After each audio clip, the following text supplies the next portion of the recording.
guys, here is Tomek Kopyra from beerguide.pl and from blogkopyra.com. I'm in a Moor Beer Company in Pitney, near Pitney, Long Sutton, yes? Yep. I have an opportunity to make some interview with Justin Hook, who is the owner, the brewer of the brewery. And what is really impressive and what means I have a big luck that there are the last weeks of Moor Beer here because you are moving.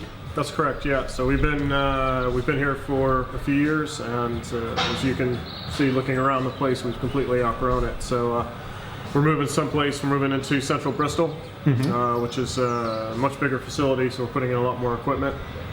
Got some surprises lined up there, and then also the location's perfect for people coming to visit us. So it's a few minutes walk from the train station. There's a bus stop outside, and we hope lots of people can come visit us there where they couldn't here. Yeah, because it's very hard to go here because it's in the English country and hard to find it on maps and so on.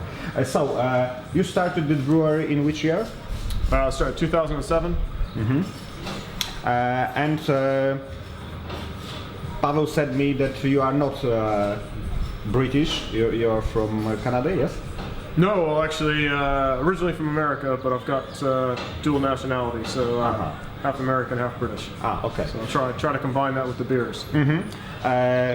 I've tried some of your beers in Poland, and you have very good publicity in Poland because Polish beer drinkers are really aware of the quality of your beers, and of course that wall with prizes also shows that it has a big quality. What is your specialty? What is the range of beer you prefer? Well, the beer I prefer is usually the good quality one I'm in the mood to drink at the time. But as far as what we do here at Moor, we certainly are known for doing quite hoppy beers. But we also like hoppy beers to have an intense hoppiness, but also an intense amount of flavor, not just be one-dimensional. So all of our beers aren't just hop bombs that leave you a bit dry. They've got our IPA is really hoppy, but it's also got a nice sort of malt balance to it as well. A lot of session strength beers we also do. Yeah, we can say that your brewery is one of the breweries of new wave, yeah, for the craft beer revolution and so on. Not very traditional, not like real ales, Cambra and so on, but more like American, West Coast IPAs, very hoppy. There is something you could change in the future in your new facility in Bristol. You can want to expand the range of beers or only the amount of beer produced? Well, the range, and we do probably about 20 different beers a year. Yeah, a lot. And that includes everything from 3.8% session beers up to 9.5% imperial pales. Barrel aging. So we've been doing all this stuff for a while, so the range is already quite broad. But we love to brew different beers, and we also like to work with some friends of ours who are different brewers around the world, doing collaborations and things. So there'll be a lot more of that going on, but it's really important to us to have a really good core range of beers, and I think that's where sometimes things are getting a bit silly now because everyone wants to have a new beer every second. Yeah. But we've got some excellent, Revival, Nor Hop Hoppiness. Those three beers are best in class in the world, and we just don't want people to forget about those. Yeah. Continue to drink those, and we'll also do fun stuff to keep everyone interested. So you are moving with the equipment, yes? Could you tell me a bit about it? How it's big? How old is it? So this is, in UK size, this is what they call a 20 barrel kit, so 20 UK barrels, which is roughly 33 hectoliters. We've been brewing on it for just over 3 years now. It's got a single mash lauter tun, steam fired kettle. We use whole hops in the kettle, and we use pellets for dry hopping. At the moment we've got 4 unitank cylinder conical fermenters, and in the new facility we've got room for up to at least 14. So we are really going to be expanding quite a bit. You're bottling your beer. Here we have a bottling line. You're putting in a cask. What about kegs? Yeah, there's loads of them. You just right behind the cask there. Ah, yes, yes. So we do bottled beer. All our bottles are the 660 ml, the really big ones. Basically, they're modeled after an American bomber, which is what I like to drink when I'm back in America.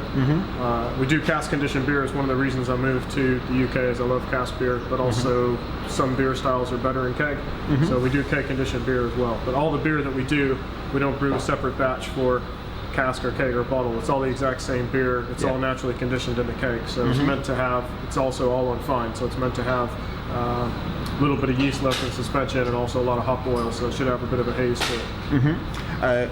You mentioned about conditioning, and my question is about you don't pasteurize your beers, you don't microfiltrate it, only how